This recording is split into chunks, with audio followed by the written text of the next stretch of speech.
Hi, I'm Alex Jung. The best moment for me this week was watching Diane in her element and seeing how she ad-libs the food ingredients. Because when you watch the videos online, sometimes you're not fully paying attention, but when you're here live and you see her improvise, the learning experience is unparalleled. I think the most important lesson I learned this week is not to be afraid to mix ingredients, and not to be afraid to use an abundance of them. When we cook at home, we tend to use just a few ingredients that we've become very comfortable with. And what Diane taught us was to just experiment and put more in. I think the biggest change I'm gonna make in my lifestyle and in my cooking is to incorporate more fruits and vegetables. Where I come from in Chicago, we eat a lot of meat. And what I've learned here is that you can get very full on fruits and vegetables if you eat them in abundance. I didn't even miss the meat while I was here for a week.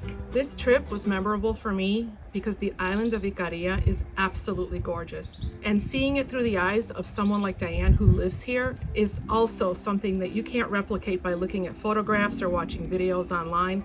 To be here and experience it live, to smell the air and to see the trees with the fruits, and watch them cooked inside the food that you're gonna eat that day, as fresh as possible, that's something you can't replicate without coming to Ikaria.